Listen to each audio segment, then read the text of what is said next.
विजय जी, आपको ढेर सारी शुभकामनाएं। Thank you sir. और आपको धन्यवाद देना चाहता हूँ कि आपने आपके चैनल के माध्यम से हमारे जैसे कई युवा हैं जो अपनी आकांक्षाओं को, अपने आत्मबल को दबाए हुए बैठे हुए हैं, तो उन्हें मैं संदेश देना चाहता हूँ कि वो लोग अपने आत्मबल को पूरा ऊंचा कर करके अपने लक्ष्य को पूरे मन से भिड़े तो कोई भी लक्ष्य जो वो एक गोल सेट करते हैं वो आसानी से उन्हें प्राप्त कर सकते हैं। उसमें कोई अड़चन नहीं आने वाली है। बस उन्हें पूरे तन मन से भिड़ना पड़ेगा। इसमें सारी बाधाएं फूल बन करके उनके सामने आ जाएगी।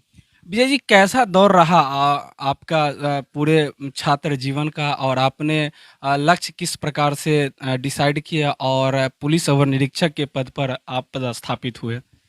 देखिए, मेरा जीवन तो प्रारंभ में थोड़ा संघर्षपूर्ण रहा, क्योंकि घर में पारिवारिक आर्थिक स्थिति थोड़ा मजबूत नहीं थी।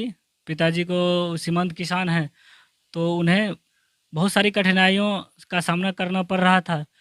तो हमारी पढ़ाई में अड़चन शुरू हो गई क्लास 7वीं 8वीं में। तो मैं 7वीं से छोटे छोटे बच्चों को जो पर मंथ 10 रुपये दे पाते थे, उन्हें गांव के बच्चे को पढ़ाना शुरू किया। और कुछ लोग बच्चे तो नहीं भी दे पाते थे, तो उन्हें पढ़ा करके और धीरे धीरे करके अपनी समस्याओं को, जो आर्थिक समस्या आ रही थी, उन्हें दूर किया। और फिर 9वीं 10वीं इंटर किया। इंटर के जस्ट बाद फॉर्म आया टीईटी का, टीचर का। तो उसमें मैं भरा और उसमें क्वालिफाई किया, तो फिर टीचर बना बटा में, और उसमें लगातार रहा और ट्यूशन पढ़ाता था। और कुछ बच्चे फ्री ऑफ कॉस्ट, क्योंकि मेरे जैसे बहुत बच्चे थे जो ग्रामीण क्षेत्र में मतलब अचूक प्रतिभा रहते हुए वे लोग क्या 7वीं 8वीं के बाद क्या होता है, जो पढ़ाई से विमुख हो जाते हैं।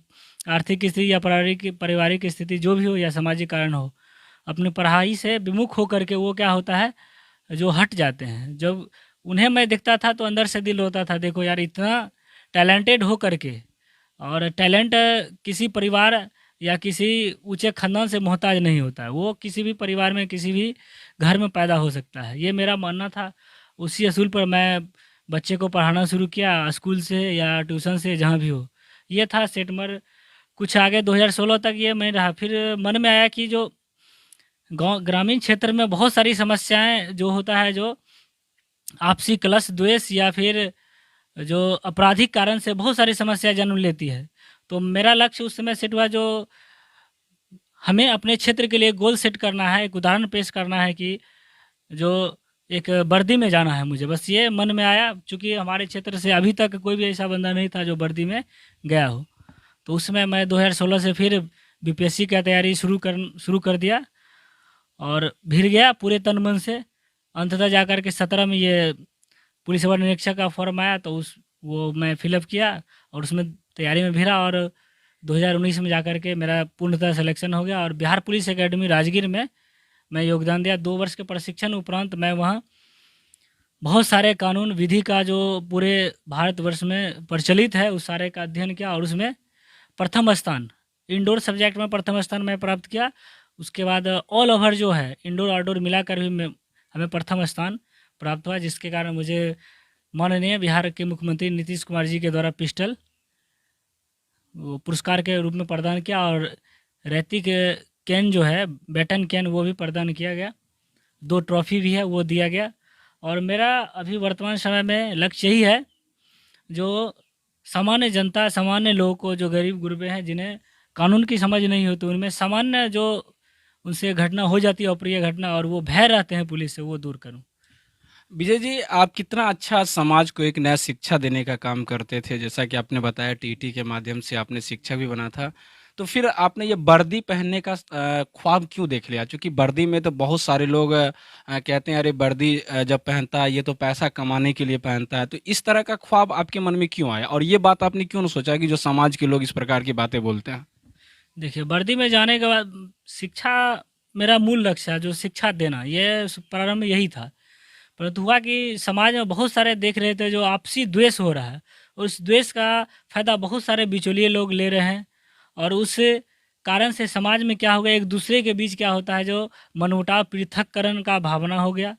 और लोग को आज 10 वर्ष पूर्व अब देखिएगा, जो बहुत जुड़ाव रह था समाज में, परंतु अभी परिवार परिवार, भाई भाई में नहीं है। उसका कारण यही है, सामान्य बातचीत में जो अपराध नहीं भी है उसे थाना के माध्यम से जो वहाँ पर अगल-बगल में जो बिचौलिए लोग हैं वो उन्हें एक आवेदन लिखवा कर के उसमें आलतू-फालतू जो अपराध उनको उनके साथ हुआ भी नहीं, वो सारे कारणों को वो डाल करके और लोगों को फँसाने का काम करते हैं और दूसरा पार्टी भी यही काम। इस तरह से समाज में क्या हुआ, टूट बढ़ते जा रहा है। तो मेरे मन में आया जो नहीं, मुझे इस कानून को समझना है, ये पुलिसिंग को समझना है क्या है और इस भय को अपने समाज, राज्य और सामान्य जनता को फिर जागरूक करना है।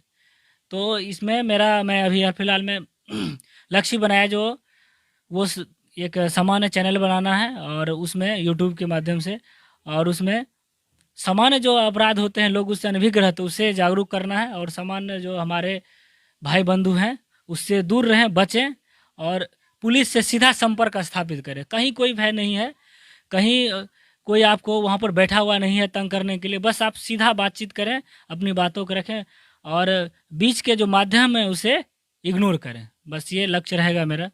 विजय जी, जैसे कि लोगों के मन में ये भावना रहती है कि थाना है तो पैसे का खाना है।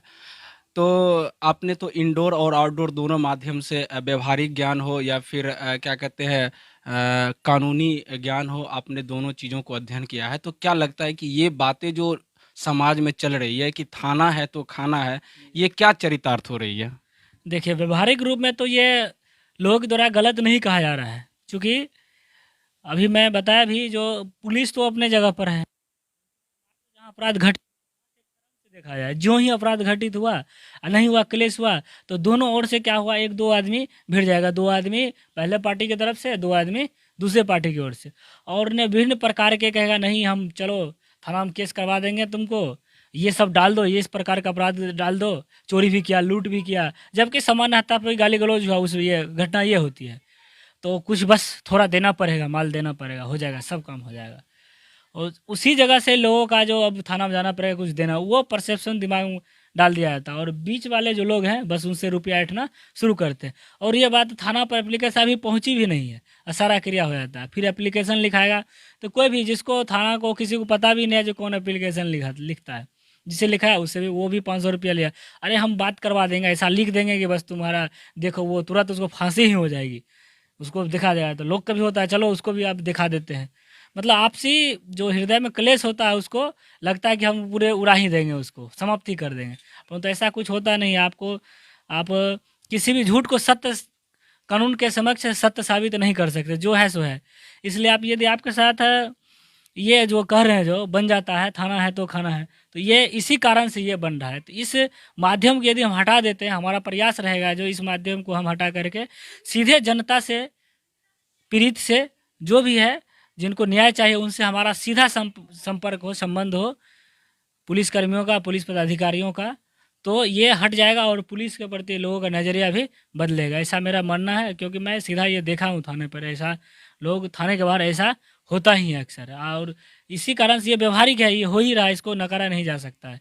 इस पर लगाम लगेगा तो पुलिस के प्रति लोगों का विश्वास भी बढ़ेगा और न्याय भी मिलेगा, लोग बचेंगे भी सामान्य बढ़ा चढ़ा के बातें बोलने से, लिखने से।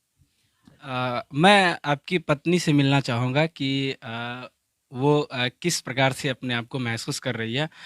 हम चलते हैं अमीनों से बात करेंगे। यहाँ के विजय जी के बगल के पड़ोसी हुए, क्या नाम है भैया आपका? श्रवण कुमार महतो। विजय जी ने एक क्या कहते हैं, आप लोग देहात में दरोगा कहते हैं, हाँ। दरोगा बन गए हैं, कैसा लग रहा है आपको? ठीक है, हम सबको बहुत खुशी है, दरोगा जी बन गए हैं तो। लेकिन एक कहावत तो गांव में चल रही है, थाना है तो खाना है, अब दरोगा जी बन गए, ऐसा भी लग रहा है कि बहुत सारे लोगों को परेशान करेंगे। नहीं, ऐसा भी सोच रहे हैं? नहीं, ऐसा नहीं सोचते हैं, ऐसा हम सब कभी क्यों सोचेंगे। देखिए अपना घर के नज़दीक हैं, अब दरोगा जी अगर कोई भी वैसा प्रॉब्लम है तो इन सब से संपर्क करेंगे, हम सबको हेल्प मिलेगा।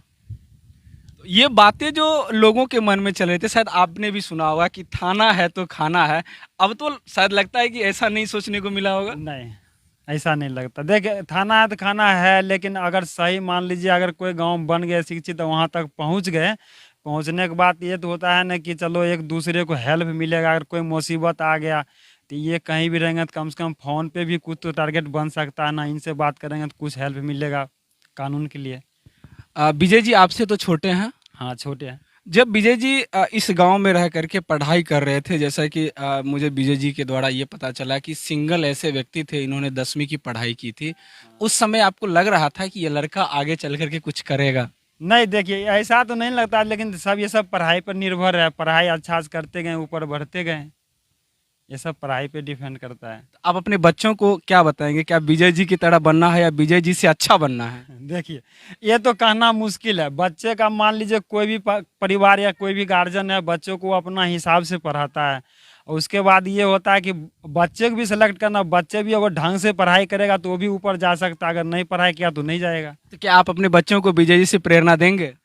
देखिए, अब गांव में रहने के बाद तो वो तो होता होगा ही, क्योंकि ये तो सब दिन ड्यूटी में, गांव में तो कभी न कभी आएंगे। आएंगे तो ये अपना हिसाब से कुछ तो बच्चे उच्चों को भी समझाएंगे। ऐसा बात नहीं है कि नहीं समझाएंगे।